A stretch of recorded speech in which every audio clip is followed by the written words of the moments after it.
Ciao, guys. Ciao, everybody. It's the return of the Milan Guys podcast, the 22nd episode, little 2-year hiatus, but we are back. We are back just like the Serie A restart, and we decided to come back after our first Serie A match against Lecce, which ended in a 4-1 win. We have two guys here, too. We're part of the Milan Guys. How's it going, guys? What's How going are on? you? How are you? Good to be There you back. go. Good to be back, indeed. So, enough of this talk. We're back. The Reef City is back. Thank God. Let's talk about the match. Big 4-1 win away to Lecce. I wonder if it would have been different if there were fans there, because a game like Lecce, a match like Lecce is your typical trap match for Milan, especially away. Oh, exactly. I hate playing those teams. I hate it. I hate it. It's been always purgatory for them lately there. Oh yeah, it's always it's a 1-1 draw written all over it. Or a 3-0. Yeah, yeah. 3-0 deficit going into the second half. Oh, exactly. So let's talk about it. So we actually started off very, very strong, very strong. We were all over them, and the kind of goal was coming. To be honest, the goal was coming, and we ended up finding the goal relatively quickly from Samu Castillejo. Beautiful ball in from Hakan Çalhanoğlu, who was fantastic today, has to be said. And that kind of ended the half. And then I don't really want to talk about Valeri, the referee, but that was an awful penalty. That was never a penalty, ever. I think Babacar fell into Gabbia. And the ref, I don't think Gabbia even put his hands on. I think he was just playing him normally. But whatever. No, it was Mancosu who scored the penalty. And you know what? And you guys know, just like me, how many times have we seen Milan fold like a lawn chair right after we... Like all the time they would do it. It would be either, the other team would level it, and then we just fall apart. But I have to say, when we came back, we were on fire. So that was a great thing to see right away. No, exactly, for sure. And it's nice to see that because Milan, again, usually we fold up like a cheap lawn chair right away. Because Milan, again. Yeah, so we'll see. We'll see what happens for the rest of the season. But it was a great start. And after Bonaventura's goal, it was followed by a beautiful ball from Hakan to Ante Rebic on the breakaway, who, to be honest, kind of scared me a little bit on that breakaway. He's going kind of slow. I was even telling my brother and my dad while watching it, I said he's going to miss. But I have to say, though, he had the calm, and he was very collective. So he made it right down the middle. So, that was nice on him. That guy's good finish. Definitely a good finish. I mean, what can you ask for, right? And then Rafael Leao took his spot and immediately scored off a nice, I think it was a Hakan ping to Conti. To Conti. Beautiful ball. Conti Beautiful ball. I don't know if that was intention to pass it to Conti, but whether or not, that was a beautiful ball. Yeah, exactly. It was a beautiful goal. And Leao, with a celebration, he said to the media who talks about him, he blew him a kiss. So I guess he's been reading the headlines because Italian media has gone after Leao a lot. I don't know if you guys have noticed. They have, but the thing is, that he's so young and he has so much potential. And honestly, I think when he's like 25, 26, that guy can be a lot better. Just the thing is with him, he needs to just continue to work. But no, great performance. That goal is going to give him so much confidence. And I thank God for Conte giving that beautiful cross. I think it was the best cross all season from him. So. No, yeah, that was a beautiful. Well, I mean, I think it's the best cross Conte put in a year and a half. Yeah. But no, I want to go back to that penalty because that really pissed me off. Yeah. Because, all right, Babacar gets the ball, all right, and Gabbia is just, regular, perfect way of defending. He's, right there, body to body. And, of course, Babacar falls, and then Gabbia falls down too. So there's nothing much Gabbia could have done, He fell into him. He literally fell. Babacar fell into him. Like, it was like you never... That was just like nothing. Like there should have been no whistle there. Just nothing. We still got VAR, and they see that over there in VAR. and he still called that a penalty. It just blows my mind how these refs are. Yeah, I'm surprised as to like how inconsistent like they still are with like all this technology like that they have right now. I mean, if you know the referee is Valeri. Oh yeah, Valeri. Yeah, he's the one who put incredibly Juve. Controversial. He's the one who put Juve through. Yeah, he's part of Juventus's referee XI. Yeah, yeah. Oh yeah, that guy's a pro. Yeah. Well, we can move on from. I mean, a Lecce game. I mean, when you look at Lecce, they're very pretty weak, especially defensively. I think it was Atalanta and who else put a 6 spot on them, or 7? Atalanta and somebody else put 7 or 6 past them. Let me look here. Take a look. Oh, it was. I think man of the match for the game was Casteleo. That guy was phenomenal. Like he was nonstop running. You know, the guy's back on our end, defending, back on our end, fantastic forward, and just world class today from Casteleo. The thing is, I hope he keeps it up, and I think once Zlatan comes back, and then Rebic, I think that's going to be a really good combination right there. Yeah, for the time being. It'll be. I think Rebic is more of a second striker. Yeah. I don't think he's really suited to like lead the line. I don't think that's his spot. You know, I don't think that's where he's supposed to be. But like if you watched him when Croatia was in the World Cup in 2018, Rebic was he was playing on the right side. I'm pretty sure. I think it was the right Perisic side. on the left. Yeah. Mandzukic up front, and you had Modric and Rakitic playing as the trequartistas, just pivoting, and he was a monster there. It's because Rebic is he's a direct player, right? Like he you don't expect him to, go and do this and that with his feet, but he's very direct and kind of like a bulldog, right? Like he just kind of runs at you and he does his weird step overs. Every time, I don't know if you know, every time he gets the ball, he steps over it. Yeah, I've noticed that. I've also noticed recently he's adopted a Lukaku-esque first touch. Has he? Yeah. Yeah. Hey, it looks like he has some Timberlands on. Hey, Lukaku's pretty good. I'll take that. First touch? No, first touch. It looks like no. But hey, you don't even need it. I actually did enjoy the Rafael Leao celebration, though. Just kind of saying, hey.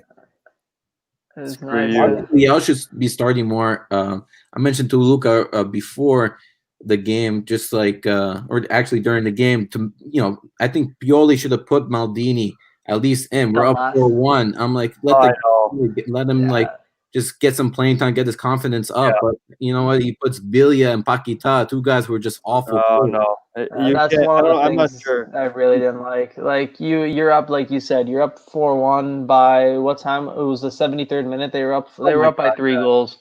Like Pioli, like Maldini has played has made 2 senior appearances.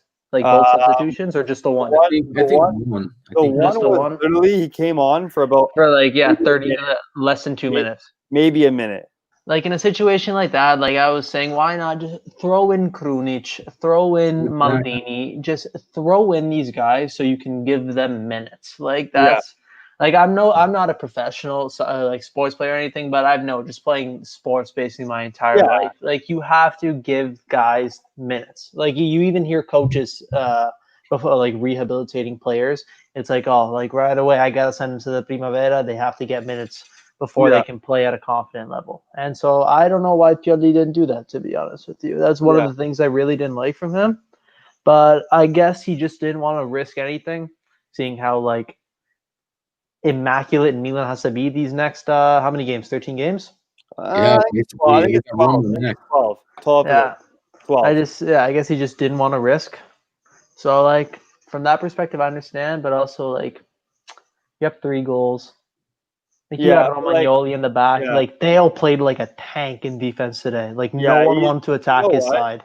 He's and he got bigger over the break. I noticed. Like he looked like Ricardo Rodriguez from him. He looked pretty big. What the difference? You just see him on the left back compared to when we had Calabria playing.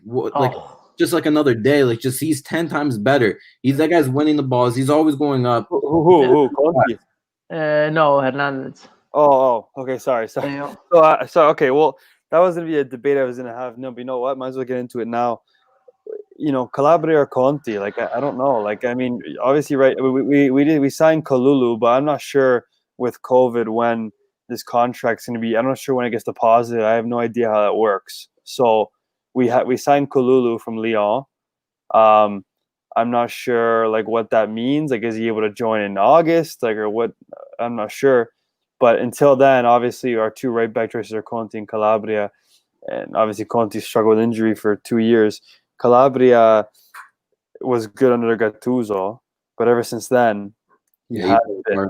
It's like the same thing, like how De Sciglio was good with Allegri, or even with like Mihailovic. It's like I guess every coach has their effects on a player and how a player is confident, like how much he's confident. I guess that's the output he'll put out, and I think.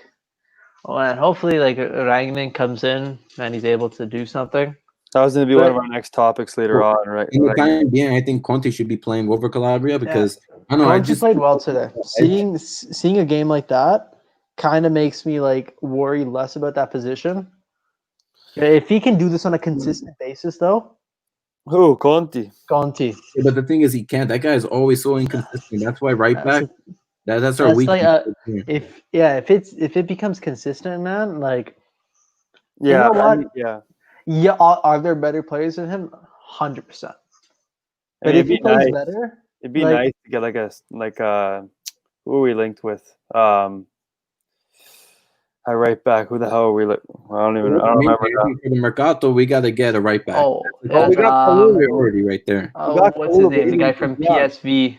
Dumfries. Dumfries, yeah. Dumfries, yeah, because he was going to be the guy because he's a very good player. He's very explosive. He's big. He's built as well. Like he hits the gym too. So that's a weak point in that's a weak point in the team for sure. I just think there needs to be like a hierarchy with the right back position. 100%. Like it has to be Conti first, and Calabria is the guy that gets minutes with like Coppa games or with like teams like Lecce. Yeah. But just remember at the beginning of the year when Conti literally pocketed Ronaldo. But then other than that, he's just so inconsistent. Yeah, like it's tough. If you guys had to decide, who would you keep though? Like, because I don't. Man, honestly, I did a poll on the MilanGuys Twitter, and so basically, and a good point that came out of it is that if you have to sell one, obviously you sell Calabria because you have to sell Calabria because it's plusvalenza, always, right? Like you sell Conti for call it 10 million, okay, 10, 12 million. There's no plusvalenza there. You're actually losing money. Calabria was free.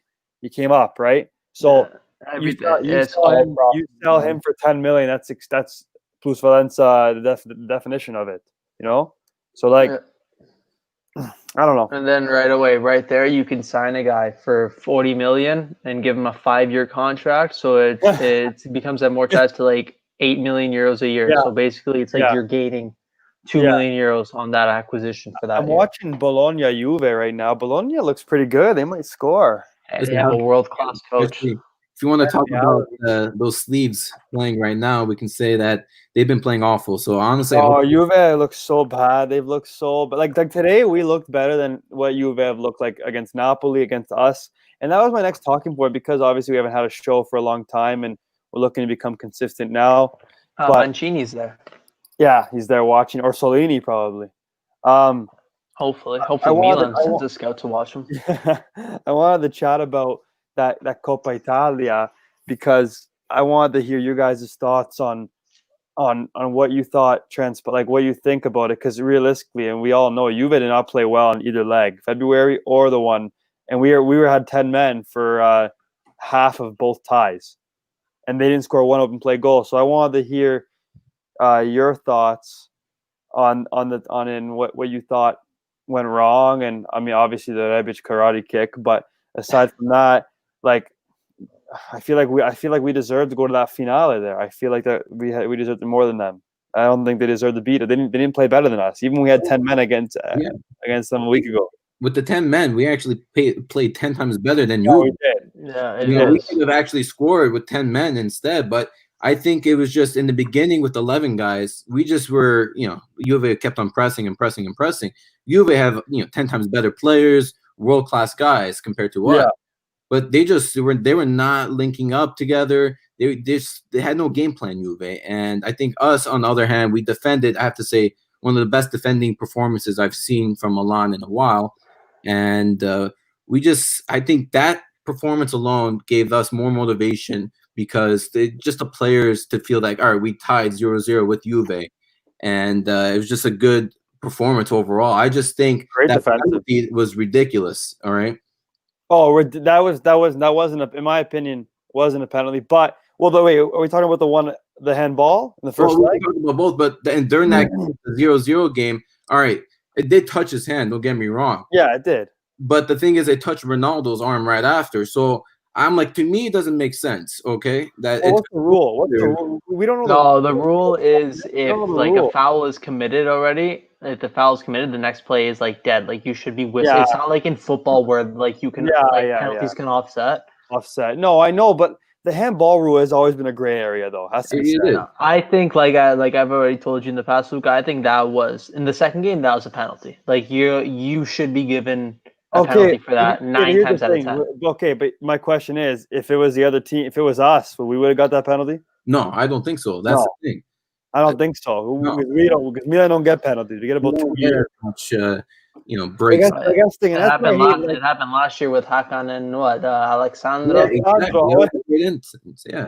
He went to VAR and he freaking came back and said no. It's like, oh my god, mind blowing. But then you know what screwed us over was that Ronaldo penalty. That was never a penalty. I think we can all agree that the Calabria handball was never a penalty. The guy, his back. His back to the ball. The rule is, Rizzoli said, the rule is if the player's back is to the ball and he doesn't even know where the ball is, that's not, and especially if he's jumping or in like an athletic motion, that's not a rigore ever.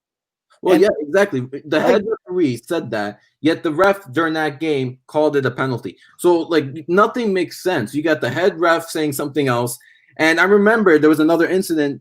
I forgot which game. I think it was a game for Cagliari. I think it was. Same incident. They called it a penalty. That's when Pioli came out and said that. And then the same thing happened with the Milan-Juve game, first leg. So nothing makes sense. They go back and forth saying this is the rule, that's the rule.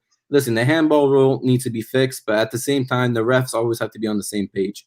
I just like consistency. Be consistent. Yeah, I think the key term there is consistency. Like that is. Yeah, but no, my issue is don't make rules for other teams, or don't make different rules for different teams, and that's why. Excuse me. That's my problem is with Juve is that there's different rules for them. They can kind of play so. They can play so open because they know that these things aren't like these. Any 50-50 call, Juve will be on the positive side of it. I'm convinced of it. Every 50-50 call. Like Ronaldo right there. I'm just watching the game. No, that was a foul. Orsolini's hand was around him there. It's not a foul. Let's see. No, Orsolini's that's a foul. That's a foul. You can't have your arm like fully around another opponent like that and expect to come out without being fouled. Without having I think we should have had a penalty today too. Milan. I think we should have had one. I think on the corner, I think Teo got like kicked down while he was going for the ball. I didn't really see it, but right away I went on Twitter at the end of the first half, and like a lot of people said that it was soft. It could have, it also couldn't have. Yeah, but like what, like how many times was soft today? A soft penalty. Wow. Was it a penalty today? Was it a penalty today? For that incident. No, that shouldn't have been a penalty. Never. But you know what? I do have to congratulate one of the biggest Milanistas, Gattuso, for winning the Coppa Italia against Juve. I love that man, especially he had a rough 2 weeks. You know what happened to him. So credit to him for winning the Coppa Italia. He deserves it. It just shows you know what? Going way back, I know, talking about a few years here, but Gattuso should have remained the coach for Milan. That guy brought us. Oh my God!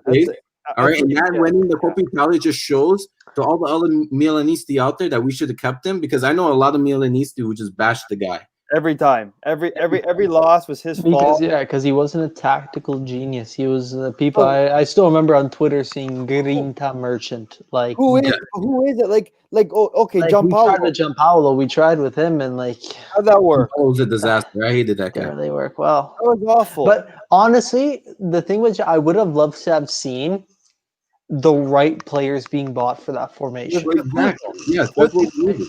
But because look at what he did with Sampdoria. He made Quagliarella score how many goals? He scored 25, 26 goals. Yeah. He made no, not Gabbiadini came off the bench. He made Ramirez, Gaston Ramirez, who I remember 6-7 years ago, he was big in Serie A. He went to the Premier League. He played awful. He came back, and Gianpaolo just revitalized him in that trequartista role. Yeah. I think the thing that Milan was missing was that we've always known that Hakan's best position is a trequartista, but for some reason Gianpaolo never wanted to try him there, and it was someone like Suso. It was like he can't play in the middle. He couldn't. He can't. He's very fixated on one side, and that's all. So that's why I kind of feel for Gianpaolo, because if he had the right players given to him, if he had the right trequartista given to him, and already a midfielder with some good experience. The lit just got turned around. Ew. Oh, by Musa Barrow. Ew, Musa Barrow. Wow. Oh my. Is he hurt? Oh my God, he's hurt. Wow. He got knocked in the face. That'd be great. But if Gattuso was given more time and the right play, I could have brought Milan to another level. But listen, you know what? Management, of course, they keep on changing managers, and that's the problem, because now we got Ranić, who's going to be coming in probably in the next 2 months. Do we know that? I don't understand what's going on. Hey, Fabrizio Romano tweeted it, saying he will be the manager. He will be, but there's been talk about him for months. Problem is, I'm not even sure if he can speak Italian. What's he gonna do? He had 4 months to learn it right now under lockdown. Yeah, well, I hope. Yeah, but he's still working for Leipzig. I think I'm not sure. Because his contract. Yeah, so that's a real tricky situation now. When do contracts expire? When can you deposit a contract? That's what I was talking about. Pierre Kalulu. Yeah, Kalulu. When do we get? When is he eligible to play? Well, I'm hearing that the transfer market is going to be open till October now. Yeah, it's going to be an August 31st to October 7th. I think it's going to be, if I read that correctly. Don't take my word on it, guys. Well, I believe it goes to October 1st. I think the mercato goes to October 1st. I think it go. I think it's open for 2 months, isn't it? Yeah, August to October. I think it's August to October. All the leagues are going to be done by August 2nd. I think the rule is you have to. I'm just hoping with the shorter mercato, deals are made quicker. They will. Yeah. All right, so since we're on that topic, all right, who would you keep and then who would you let go? Because we have a whole bunch of. Okay, Luca, you can start. Okay.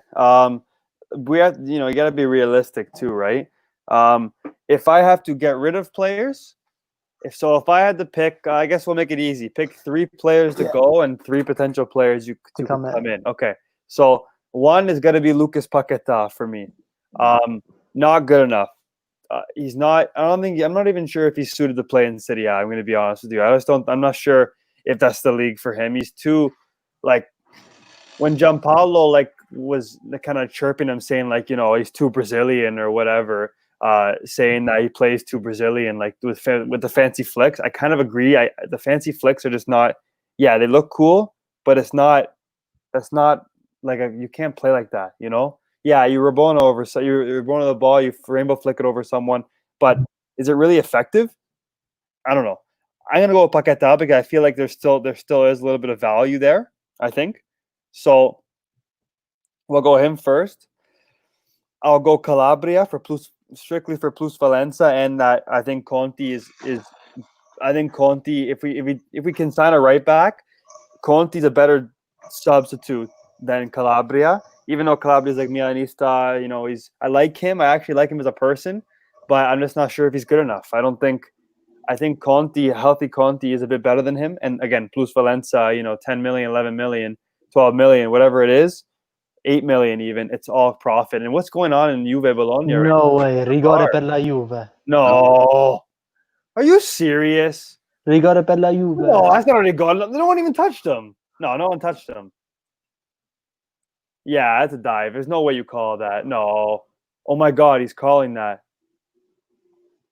Oh my God. Man, Delit is a great ridiculous. This is ridiculous. And we were just talking about that too. So you know what? But for me, honestly, there's a ton of guys that I want out. But like Biglia, you have a whole bunch of old timers. But I'm like guys like Biglia who are on expiring contracts. You don't have to mention that because that's a joke. But there's one guy I'm actually sad that he's leaving is Jack. Because even though he's older, I think the guy's experience and what he brings to the team, I think you need someone like that. Like today, for instance, he was great on the ball. I don't think he was the same player like 3-4 years ago, but honestly, just to have him on the team still would be great. But you know what? It looks like he's going to be leaving.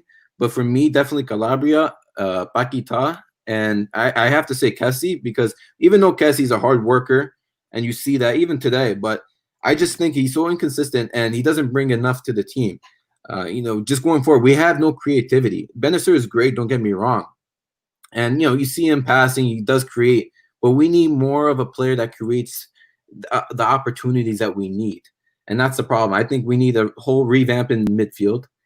But I think just I'm hearing Goitz from Borussia Dortmund is going to be leaving.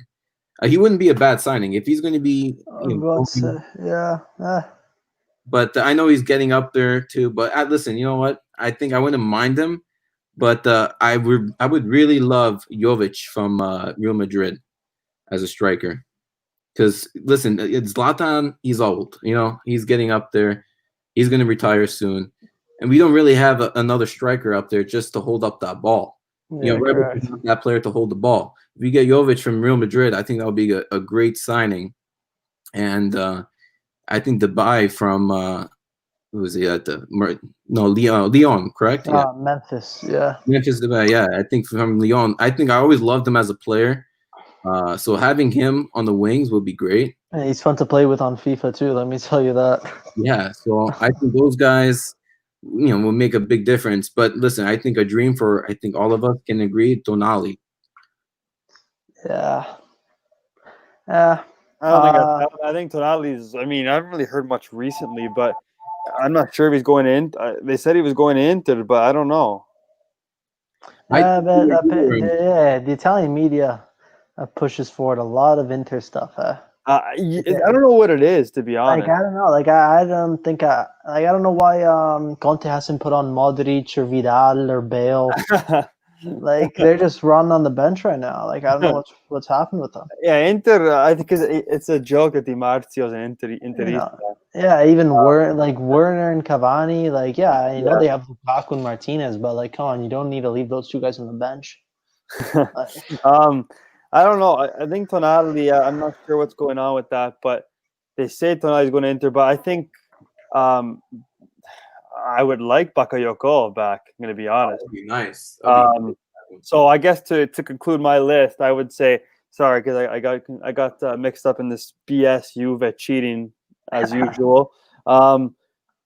So I said Paqueta. I'll say Calabria. Does Laxalt count? Because it's kind of useless. You can count them, but those guys should not even be on the team.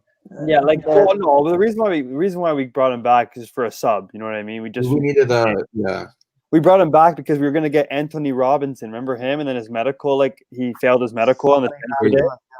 He failed his medical, so we said, "Oh shit, okay, let's bring back Laxalt." It's not like he even played with Torino anyway. So no, he didn't. What was the point of having him there?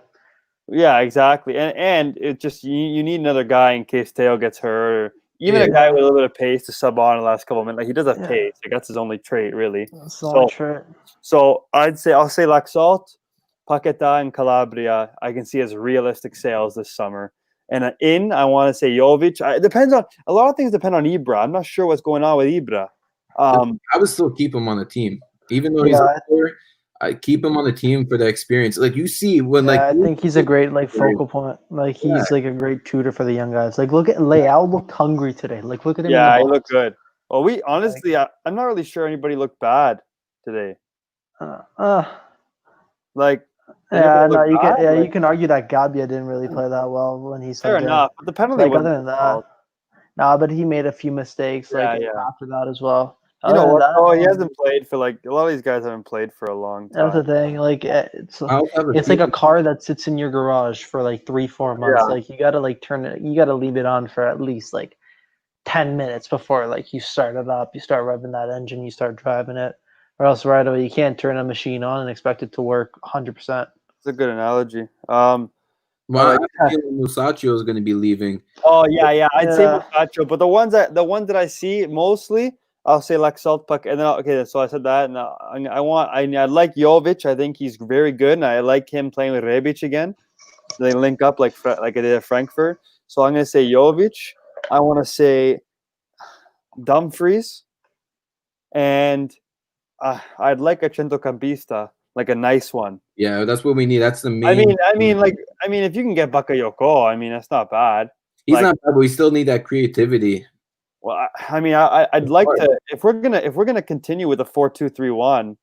I mean, It wouldn't be bad to have Modric for a season. Yeah, but if you go 4-2-3-1, Benacer and I don't know, Kessie actually played pretty good today. I'm gonna be honest. Like, he played that double pivot role. Yeah, he played double pivot nice. Like he was nice box to box. Well, not incredibly well. He played well. He played well. I'm not saying he was amazing, but he was pretty good. Like no issues.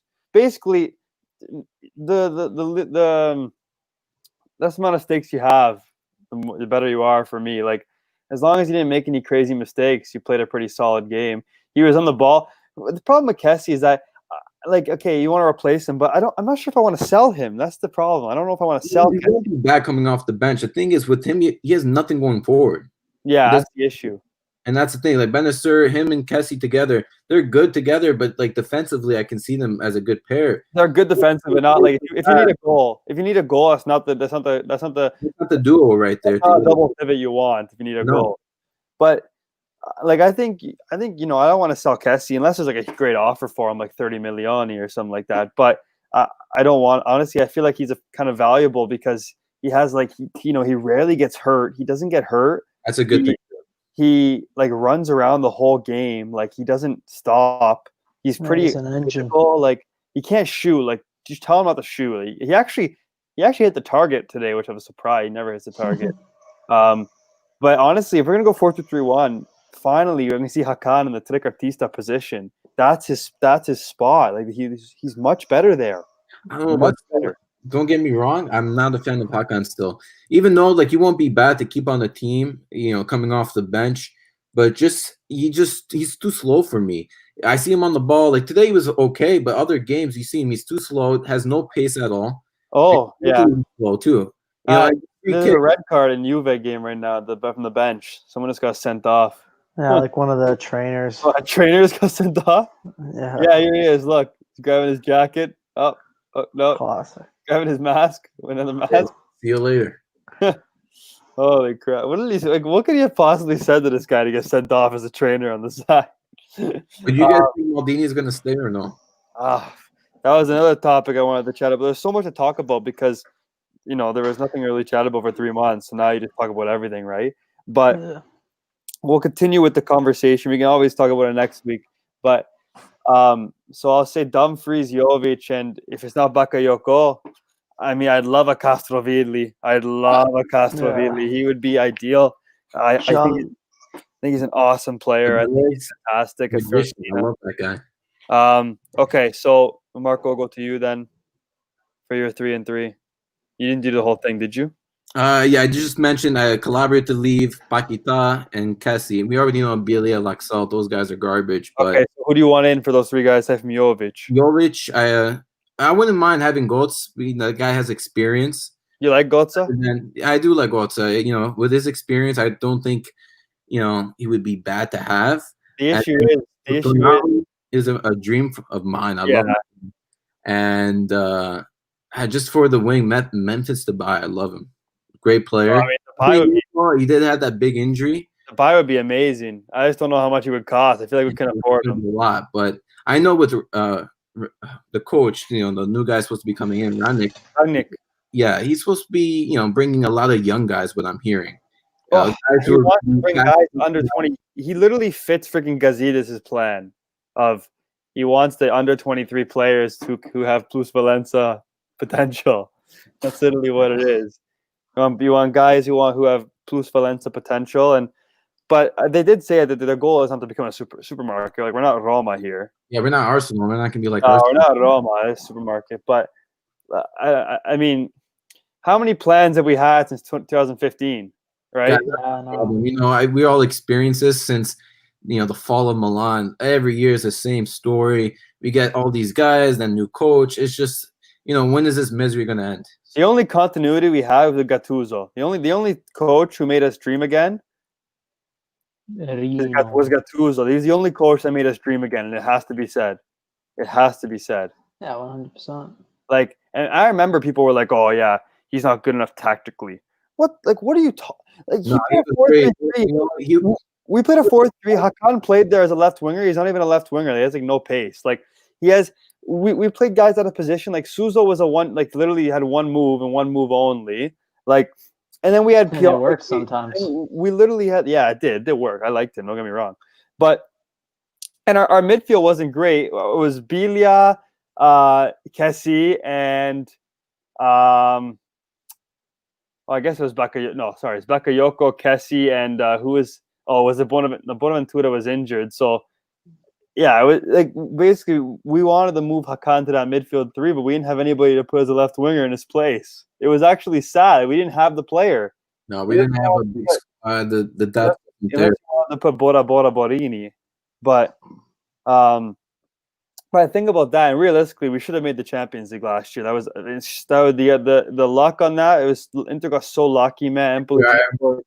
That we should have made the Champions League last year, and you know how much would have changed if we would have made the Champions League if Empoli would have scored in their stupid chances.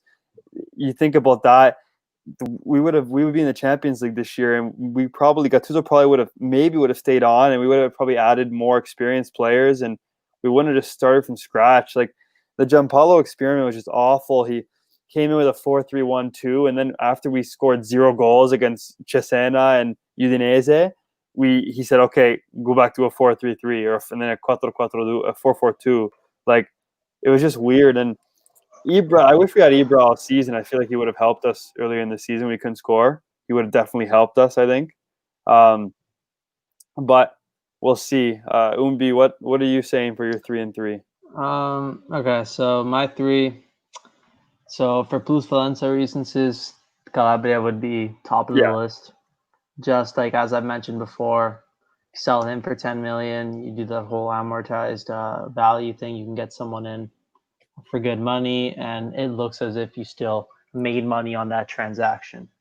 Then the second guy, I think Kessie would have to be him. Just like reiterating what you guys are saying, he's an engine. Like, he works hard, he works his butt off.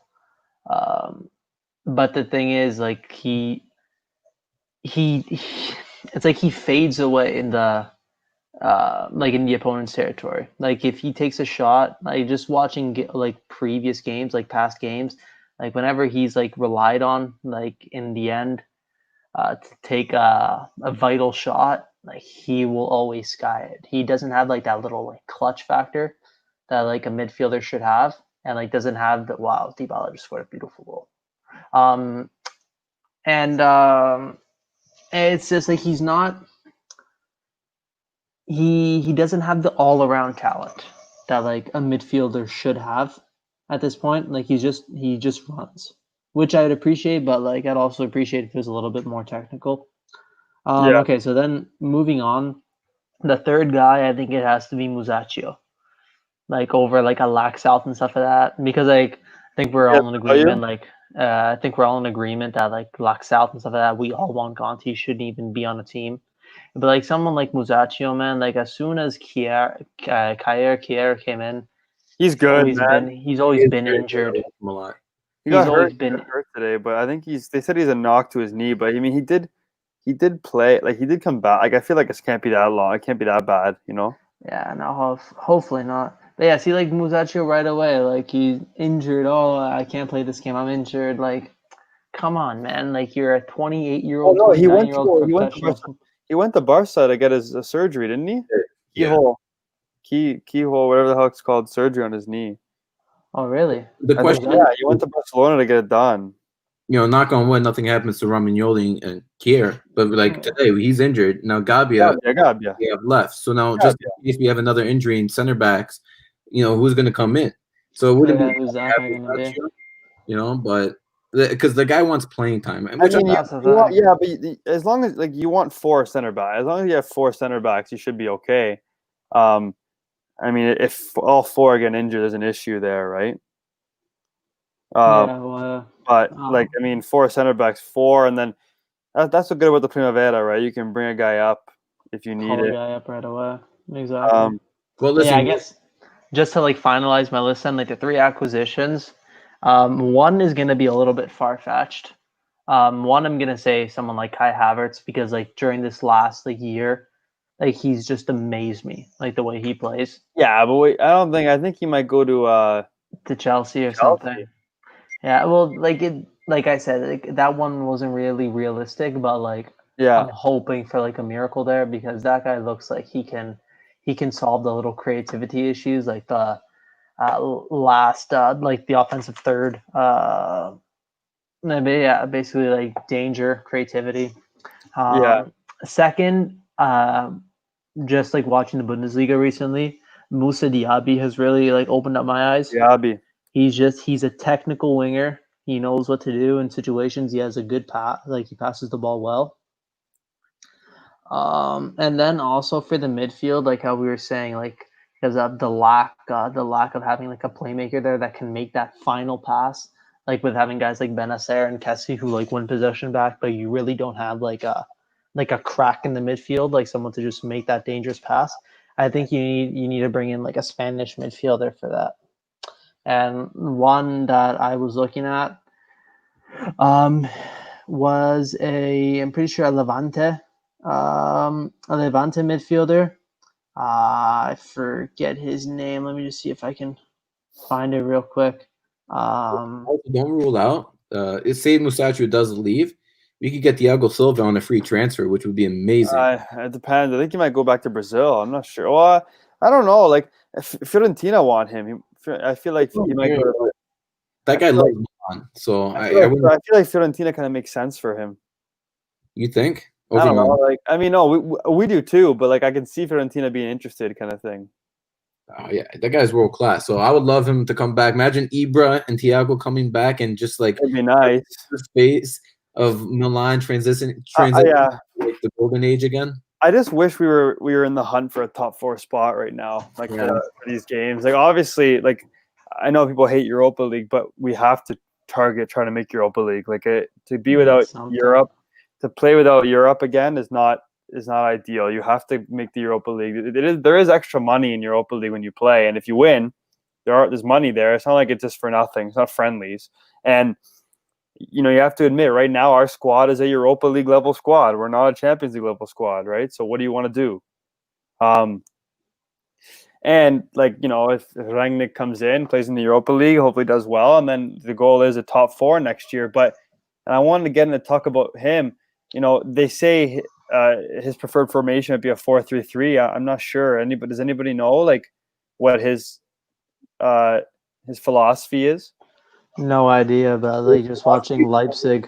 Leipzig would always play a 4-2-2-2 kind of thing. Really? Yeah. They usually had Team Werner up front with Poulsen, and they'd have Forsberg and I think Sabitzer. Yeah. They'd have them play right behind the strikers, but also coming in wide. Basically their formations they have free roles basically. They just roam the attacking third. But they're just always guys there for support, and then you have 2 guys in the middle. Well, I was looking at this website. I'm back on it now. It's a tactical analysis of Ralf Rangnick, and he's people these the hipsters they love this guy. They think he's his ideas are crazy, which is great. I don't care as long as he's good. What I do love about him is that 8-second rule. So you lose the ball, you have to win it in 8 seconds. So he has a clock that times the players to win the ball back, which is a great idea. And that looks cool. That's cool. Yeah. So if he does that, just revamping Milan, having a new philosophy of just playing. Because right now, all right, we played well today, just for instance, but the inconsistency is there still. So if we actually play like an attractive way, going forward, I think a lot of players are going to want to play for Milan, and it's going to be a good thing. It just I mean, I'll be honest with you. Like Pioli's side plays like we play pretty good football with Pioli. I'll be honest. Like I don't think we play ugly football in any sense. No, exactly. We have. I just don't think we have the players. Like we don't have like for example, Kessie can't do one touch football. It's just that's not him. No. Like that's not what. But Benacer and Hakan can, and like I want to say Paqueta can, but he can't. Paqueta can't do one touch football because he has to do a flick before he passes it. Like I don't know. I'm looking at this thing here about Ragnar's preferred system, and it says that 4-3-3 is what he mainly used at Hoffenheim. And like looking through his career, he's also done deployed a 4-4-2, which like Umbi said, which goes into a 4-2-2-2. So it's like a 4-4-2 diamond, but it has like a 4-2-2-2 like touch in there. Let's see. So it's literally that's a tough graphic to read. This guy's like Gianpaolo on drugs. So the center backs. So when the center back has the ball, essentially the two center backs are at the halfway line with the ball, and you have your two central midfielders right there, right in front of them, supporting them. When their left back and right back is up the field, not close. Like they're up higher. I mean, that would work for someone like Theo Hernandez for sure. Oh, for sure. And someone like Conte could benefit from that as well. Like largely. Because Conte was mainly that was his role in Atalanta. Yeah, he scored like 7 goals. 7 goals. He had a good amount of assists too. That's why Milan paid like 27 million euros for him at the time. No, exactly. So no, it was 27. No, I thought it was 18. No, I'm pretty sure it was like a higher number like that. Well, I'm not certain, but it was around those numbers. Yeah. So, and then they have 2 central midfielders like sitting in there. So like just for whatever sake, you'd have Kessie and Benacer sitting right in front of the center backs for 2 options. Your left back and right back are high, and then what he has here, you have your 2 center forwards, one on each side in the middle, one on the left, one on the right, and then you have your left wing and right wing tucked in. So basically, like you're playing like in like there's like it's like a graphic with like 3 lines, like 3 bars, and every player except the right back and left back are in between these 3 bars, and the left wing and the right wing tuck in instead of like sitting out wide, because that's where the fullbacks are. Yeah. That's what I'm reading right now too, and I think with Theo, like you guys mentioned, he's going to be even better than now. So he's going to be aggressive with that. Yeah, and then here's the thing, like when the ball, like when in defense, when they have the ball, you have your center forward up top there, and then you you drop one of your center forwards kind of back, so he drops back, so it kind of creates even like a low block ish, and like your left wing, right wing's tucked, everybody's tucked in again. So I don't know, like it's kind of like with a coach like that, like I think it's kind of tough to just be okay, he plays 4-3-3. You know what I mean? Because he has so many different things that he does that you just don't even understand. You know, you don't understand until you actually see it happen. But like for example, if he does, let's assume he's going to play like a 4-4-2. We'll call it a 4-4-2 that goes into a 4-2-2-2 and stuff.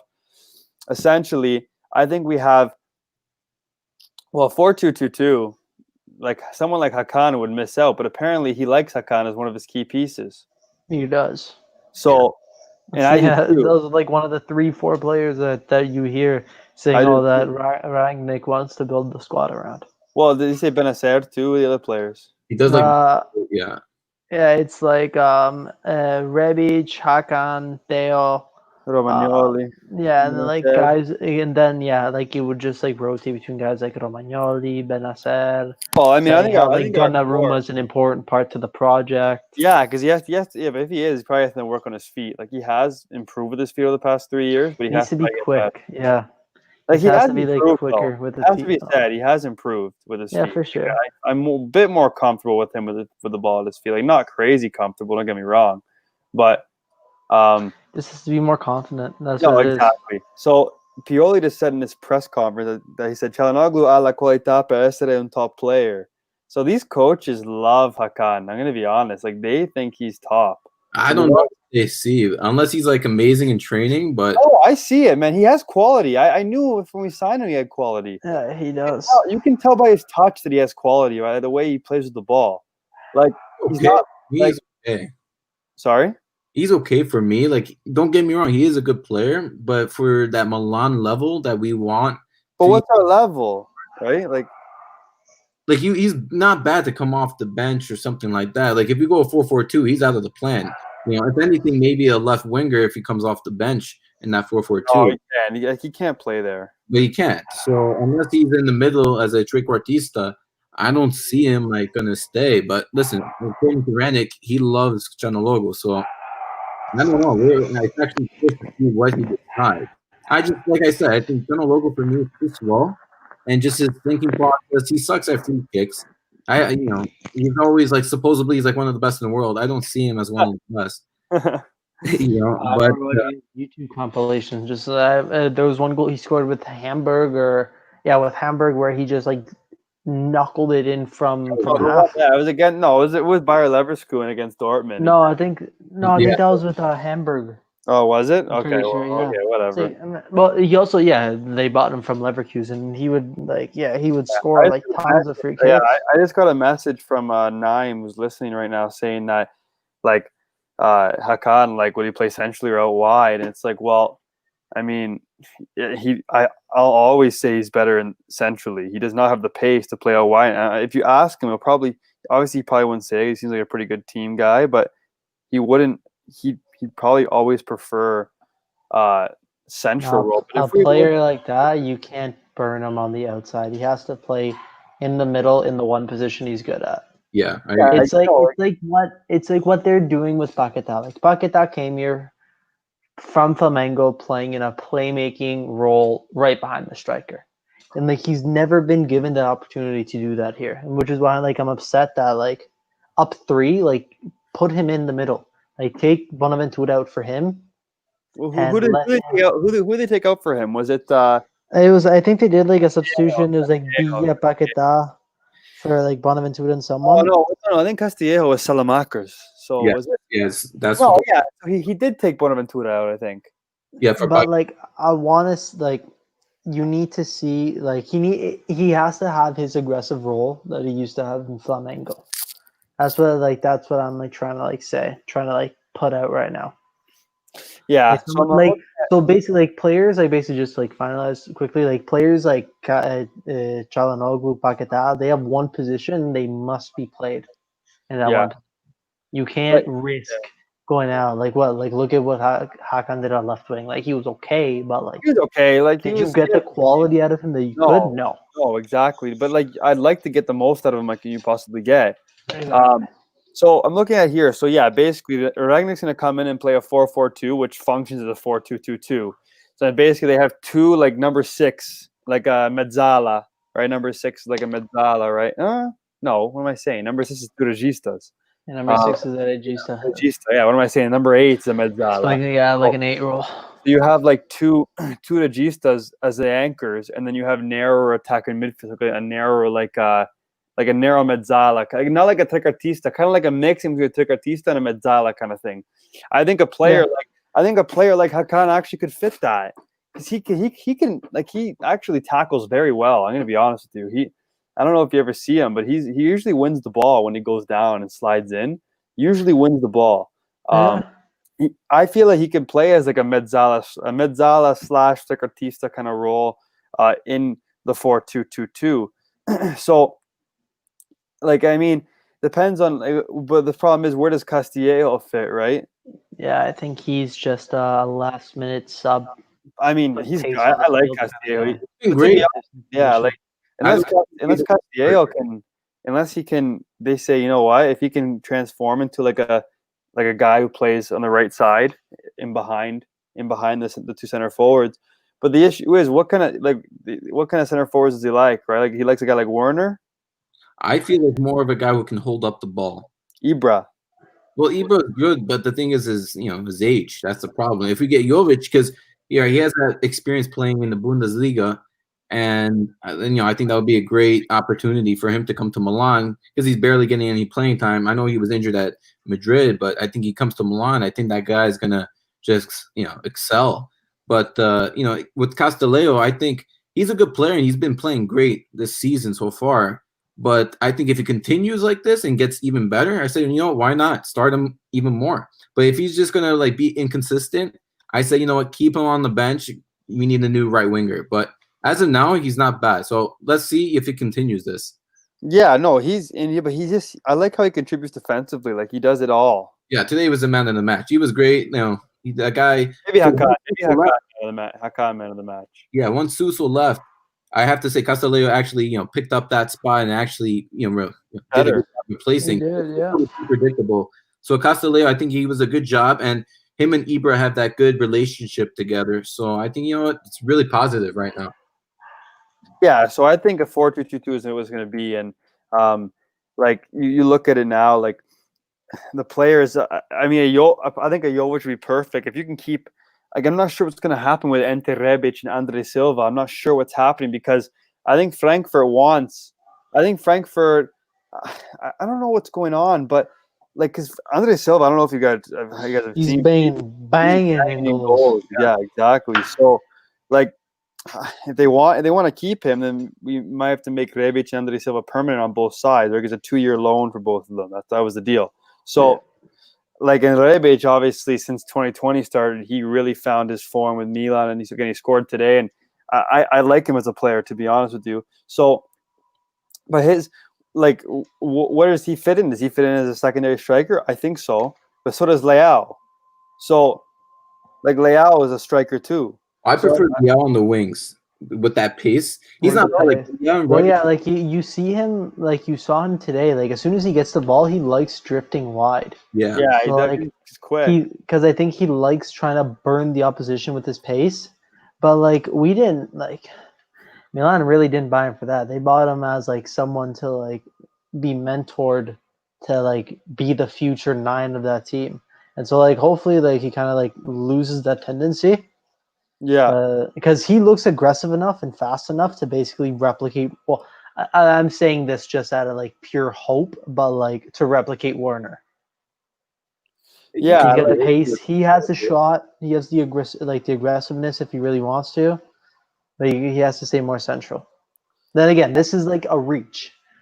Like again with me saying how I want Havertz on Milan. Like it's a reach. It's like a hopefully.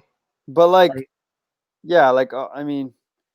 Problem is, I feel like Bonaventura would be a decent sub to have. But I think Bonaventura needs to get out, man. Yeah, he's kind of done. But yeah, I love him. Like he was here peak banter era. He's been here like through the hopefully like the renaissance, like the resurrection of Milan. I think it's like time to cut ties like officially with him. The problem is, like, I feel like you can go to a team like Lazio and be actually very effective for them. Yeah. Like any team is going to be very lucky to get him, and he will play. I think it's just for sure. He just needs to find the right team with the right system for him. Yeah, like he can't be dependent on like too much. Like now, Milan put him in as a couple injuries. As a pivotal role today, and like he did well. Like I feel if he's like in a 5-man defense, where he's just playing like left of like the center mid or right of him, where he just has to control that one side, find some gaps on that side. I think he can be flawless, like with the technique like that. So I'm just looking at Leipzig's last game against Dortmund there, and they played a 3-4-1-2. That's what they played on paper here. On paper?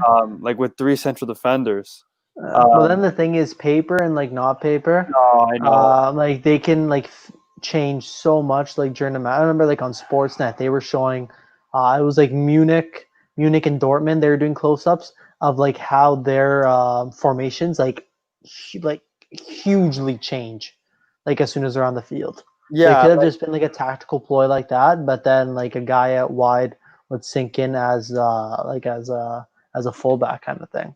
Okay. No, yeah, exactly. Yeah, I agree with that. But that's why I don't looking at paper for formations and stuff. You're right. I looked at this game here. I looked at this game here, and they won 2-0 against Hoffenheim, and it was it was a 4-4-2, with a 4-4-2 with the things we were just talking about. Like it definitely went to a 4-2-2-2 mid game with Timo Werner and Patrick Schick. Patrick Schick. With remember Denny Olmo? We almost got him. He went to Leipzig instead. Yeah. He would have been someone. He would have been a one to watch for Milan now. Like, I would have liked to have seen him. I would have liked to have seen what he could have done with Milan, like these last 15 games. If we bought him last 13 games. Yeah. But yeah, like he plays with the 4 defenders here, 2 strikers. I'm assuming Dani Olmo and Marcel Sabitzer left and right. Like left and right, like in behind the strikers. And then Kevin Campbell and Konrad Leimer is going to be like the two registas. Another guy there on Leipzig to watch closely in games is like the ex-PSG youth guy Nkunku. Nkunku. I've been hearing his name like a lot recently. Yeah. I'm just looking at more of their games here. Like, yeah, in this game on the paper they went 3-4-2-1. So it's really weird. But like then again, there's no way Warner was playing on the left wing. Like, was he playing as like a left forward? No. But I don't know. I didn't see that. Yeah. It's kind of weird. Like obviously I don't watch a lot of Leipzig. I've watched a little bit because again they're on Sportsnet in Canada. It was the only football going on for a couple of weeks. So I think the whole world was watching the Bundesliga for a little bit. But then this game again, they went 4-4-2, and then Nkunku got like 4 assists this game. Yeah, he did. It was 5-0. He got 4 assists against Schalke. This is like in February. But I'm just looking at again the Champions League. The Champions League is kind of like the big thing that you can look at, right? Because that's like the biggest game they played against Tottenham. They won 1-0. Because I think they won the first leg, right? They did. Yeah. They never got a chance to bury them. That was away. That was away too. Yeah. So I was just hoping that at least 2 Premier League teams were going to be knocked out of the round of 16. Well, I mean, it looks like Tottenham might. Liverpool got knocked out. No, man. Mourinho's a genius, man. Like, you never count any of his teams out. Yeah. Come on, his record speaks for itself. You can never count that. I know, but I'm just not sure if they have enough to go score 2 away goals. The thing is, everyone's fit now on that team. Yeah, fair. But that's what they were missing. They were missing Kane and like, pretty sure it was like 3-4 like pivotal guys that were injured, and plus they'd lost Eriksen as well. So it was kind of like a what the F moment for Tottenham. It would be kind of cool if. Wait, am I stupid? No, we're stupid. We're stupid. It was they did bury Tottenham. They beat them. We're so stupid. March 10th, 3-0. They remember they killed them. Leipzig. They went out. They did knock out Tottenham. I can't believe we. Oh my god! Wow, yeah, it's been that long. I totally forgot. It was right before COVID shut everything down. It was the last game. It was the last game before they shut everything down for COVID. They beat them. They beat them 4-0 on aggregate. So yeah, they went through. It was the other game. So like Napoli, Barca didn't get a second leg. Oh, and Juve, Lyon, City, and Real Madrid, Chelsea, Bayern. So like Tottenham and Liverpool got knocked out. Yeah, Chelsea's gonna get knocked out. So there's only gonna be one Premier League team left in Man City, maybe. I don't know, man. Listen, they might get knocked out. The least amount of English teams left in the Champions League, I'll be amazing, man. I need those Prem heads to pipe down, man. Them thinking that the league is so like miles above everything, whereas all their good players have all come from other leagues. No, exactly. Yeah. But yeah, like I mean, I wish we were taking part of that, but it should be a fun August with the Champions League and stuff. And to any Premier League supporters listening to this, I apologize. It's just that, like the last couple of years have been rough for Serie A, and just hearing buddies of mine who are big Premier League supporters saying, "Oh, Farmers League, like you guys suck," blah blah blah. Yeah, it's annoying. Just like think back at the players you guys bought and purchased, where they all came from. Oh, exactly. That's just one thing I want to say to you guys. So before we no disrespect, no hate towards you guys. Yeah, but before we end off here, let's talk about Milan's next fixture, and it's against Roma. It's a big game. I'm gonna be honest, a big game. It's at the San Siro. It's going to be at the San Siro, but honestly, like, the home field advantage doesn't mean anything anymore during COVID. That doesn't mean anything. Like, it doesn't, there's no fans. If you're a sports bettor, honestly, the away team might be a nice little bet because the odds may be a bit against them still, and there's no home field advantage. Anybody can kind of win. Like, as I said at the beginning of the show, Milan-Lecce with fans, we would have won 4-1. Telling you right now. We wouldn't have. Oh, absolutely not. So Milan Roma this Sunday, 11:15 a.m. Eastern time. Is it going to be the main match on TLN? Yeah. It's the first one. It's the first one of the day. There might be a 9 a.m. match actually. So, you look at the table, like Roma, they play, and I believe is tomorrow. I think Wednesday. They play Wednesday against Sampdoria. If they drop points, they're only 6 points ahead of us. I know we seem so far, but it's actually not that far. But hey, Roma's not the team we're chasing. No, and no, we're not. Exactly. But hey, if we can get up into fifth, around fifth, that'd be nice for confidence. And then there's always that glimmer of hope. Then there's always that glimmer of hope. We're 11 points behind Atalanta. Yeah. Anything's possible, I guess. Yeah, hey, look at Milan was how many points ahead of Atalanta last year at this point? 7? 7, yeah. Hey man, anything's possible. All they have to do is have 2 slip-ups, right? And we play Atalanta as well. Yeah, and Atalanta still play Lazio, Napoli, Cagliari, Sampdoria. Milan still have to play Lazio, Roma, Juve. I know, Napoli. Yeah, so this is where Pioli really has to show his cojones. Yeah, but you know what though? I'm more confident playing against like a Juve with no fans. I feel like Milan's pocketed them all 3 times this year. Yeah. The Juve got one decent goal. That's it, the Dybala goal. But other than that, CR7. That guy Conti. Dybala goal. Am I forgetting? Yeah, Conti's pocketed Ronaldo on a couple occasions now. I think it's Dybala's been the guy that stepped up for Juve when they kind of needed him to. Yeah, Dybala's world class. He's a gem for them. But honestly, guys, I think with 7th place, I don't think because Napoli they got that motivation going forward. Honestly, Roma will fall. I'm actually curious to see that game. I think Sunday is going to be a massive game against Roma because if we beat them, we're getting closer. Yeah, but I think I don't see Napoli dropping points. No, they're going to be on a high right now. Hardly any. Yeah. But we got to be careful. We got Verona and Parma right behind us. Yeah. So, guys, I think just 5th place. Verona is away or is that at home? No, Verona's right behind us, a point behind us. Do we play? Does Milan play Verona still this year?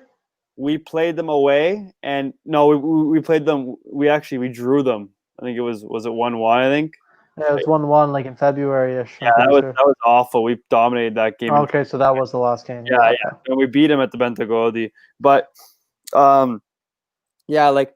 obviously, but with Napoli, reminder, when Napoli win in the Coppa Italia, they get an automatic Europa League spot, meaning the 7th place team in Serie A, as long as Napoli stay in the top, gets the Europa to go. Spot. Yeah, but isn't it don't you have to do the 2 qualification stages? Yeah. So oh my god, brutal. I remember that. Hey, but you know what? It might be different now because I wonder when if say for example Milan finished 7th and they have to do those 2 qualification games. Yeah. When would they play? You think right away, August? It might be right away after August. Yeah, because realistically, there's gonna be no fans or anything, so you can just do them. They don't have to sell tickets or anything like that, so they can just play. I'm not sure it'll be at a neutral site or not. They might be at a neutral site. But I don't know. After the season's over, because once the season's over, you're gonna have Champions League, but those teams they're not gonna be in Champions League. So I think. Oh, true. You could play them during Champions. You could play them in August. Yeah, not exactly. Champions League. The league's done. The league's already done for. But wait, yeah. I guess that. Yeah. So you remember that. So the 7th place, with an extra spot. So realistically, I'd like to make the Europa League. I would. I know it's again unpopular opinion, but I would. At this point, the only reason Milan really didn't need to play Europa League this past season was for the FFP violations. So, and it also gave us gave Milan a chance to breathe and really take a step back and think of what is the most important priority here. Yeah, exactly. So you know what, if we have a new coach, you have new players come in, they need games to settle in. I think Europa League is perfect for that. To be honest, he got asked again today about Rangnick, and he said, "I don't care to talk about Rangnick." He's the guy's professional as hell. Just let him do his job. He's still a coach. He still has a contract. Yeah, I hope he does get a job right away. He's done wonders with this team, with this terrible team. He's done decent stuff. Oh, he's a good coach. He's a professional too. And get new players. It's not the best scenario, but still, I think overall he's not a bad guy. And yeah, he's very respectful, even though like he knows his job is probably going to be over soon. He's he wants the best for Milan. He's trying. I So mean, he was It's always kind of like the whole Spalletti ordeal. Like Inter knew, like the entire world knew that Conte was coming in. But But Spalletti, Spalletti, look what Spalletti did, man. I would like Spalletti, to be honest. because right now I'm looking at, we got Roma Sunday. So the big games that we have: Roma, Lazio, Juve, Atalanta. So those are like the big guys. Of course, we got to play Parma, who's right behind us, and then we got Cagliari. So I think those 4 games, we got to at least get 2 wins within those.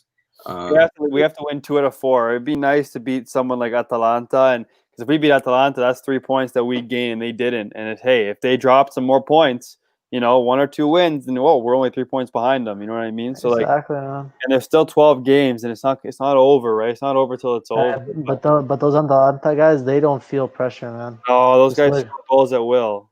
that's a Guys, Ferrari just right before there. the winter break, seeing that game, Atalanta Milan, that was a disaster. It Oh just my God. the level that Atalanta has above Milan. It was a 6:30 a.m. game. That was a disaster. That was I'm so happy I did not wake up for that. Like I knew Milan. Like I had a feel. Not I knew because I don't want to sound negative and like discouraging of the team. Like I had a strong feeling that Milan was not going to perform well that match. And plus there were all those rumors going up, like oh, is someone coming? Like who's leaving? Thank yeah. God I just opened it Well, up. like Like Piontek. opened my eyes and looked at my phone and saw Milan loses 5-0 to Atalanta. I thank the Lord that I stayed in bed. Well, I mean, I watched it and it was pretty painful 2.5 hours. Yeah, that has to be painful for you guys. Yeah, that was one of the worst things. But you know what? We'll see. We got another match. So that game against Atalanta is July 26th. So that's one of the last. That's like the 10th game. I think there's 12 more games. I think it might be the 10th game out of 12. Yeah, it's not the penultimate one, but the one before that one. Yeah, we got Atalanta's the third to last. Then we got Sampdoria and we got Cagliari, the last game. Cagliari is at home as well. Yeah. So yeah, but Cagliari at this point, like I was more worried about them when we beat them 2-0. Brutal now. They haven't won a game. I don't think they've won a game since like December. In a while. They started off so well. They were all. They did, and it's too bad because they have Walter Zenga. Yeah, Zenga. He's saying like he wants to make the city believe again, but it's like, well, I don't know. I'm losing to Hellas Verona there when Hellas Verona had a red card for a while. Borini, that was never a red card. I don't know if you guys saw that, but that was the worst call ever. No, that was not a red. No. Oh, Ronaldo. I honestly didn't even watch. Oh, Ronaldo, you're so bad. He just missed a. I just saw that. It's a big miss. Well, he's definitely not the same Ronaldo. I do feel bad for him. I'm a big fan of him, but I think his motivation, his confidence is just low. I like him too, but I think I think that's not the team for him, man. Like that team isn't like built around him properly. Well, midfield sucks. That midfield is terrible, and I'm gonna like seeing Arthur there. Like that's what they need, like a playmaker. They need like a Brazilian guy to run that midfield. Yeah. And you know what? Arthur might be that guy to like break that. Artur's going for Pjanic. I'm not sure if I understand that. Isn't there a big age difference between Pjanic and Artur? There is, but there's also like two incredibly different players. Like you see Pjanic as just as someone who can distribute the ball well, get deep passes. Well, he hasn't been doing it this year that well, but like he's known. Like that's what he did at Roma. He was like amazing with that. And someone like Artur is someone that can build up play. Like he gets the ball and he can find guys open. Like he's like a good playmaker. Yeah, exactly. And he's like strong enough to like go into challenges as well and like come out of them like winning. Yeah. But even seeing Juve now, guys, you see them like the midfield's not there. I have to say the best Juve team I've seen was 2015 with Pirlo, Vidal, Marquisio, Pogba. That team was world class. Like I just watching them, I love watching that Juve team, even though they were the rivals of ours. But listen, watching that 2015 team, Pirlo, Vidal, Pogba, Marquisio. That was amazing. You had Morata and who? Morata and Tevez, Morata, Llorente. They had to win the Champions League there, like losing against Barca. That was their peak. That stung for Juventini for sure. They're getting a free kick here. Okay, we'll end it off here. We talked. I wanted 40 minutes, and we went to an hour and 15. We had a lot to talk about. There's so much to talk about. But hey, we'll come back to this. Hey, Jonathan, thanks for your comment, man. You just said nice to get the podcast is back. Thank you, man. Thank you, Jonathan. We'll be coming back. Like we're again, especially this summer. Like no one has really anything better to do, right? And it's gonna be a cultural summer, so we're gonna try to get consistent with the podcast. Trying for once a week. Obviously, you don't want to make it too much more than that because then it gets kind of stale. I'm just reading the comments right now. Abdullah, what's up, man? Wish we could play Lecce every round. Yeah, I know. True, I know. I wish we could play Lecce too. But the problem is, how the hell did we tie them 2-2 back in was it January? December, November, and San Siro. No, it was Pioli's first game, I think. I honestly don't even remember that. Like, ciao, Julian. Thanks for the comment, man. If anybody who's listening, toss a comment. Just give you a little shout out here before we end off. Remember, so we're gonna go live on YouTube still, and we go, and then a couple hours after, so I upload this podcast and it goes on to iTunes and Google Play. So it's you can download it and listen to it after and all that good stuff. We're happy to be back. Thanks for everybody who listened today. We had some great guests on today. I'm sure they're going to be back for the next episode. I think they want to. They seem like they had a good time. Yeah, guys, it was great chatting. As always, Forza Milan, and we'll end the broadcast here. So make sure you subscribe to the YouTube channel and on iTunes and Google Play. And ciao, guys. Forza Milan. Ciao, guys. Ciao. Ciao, guys.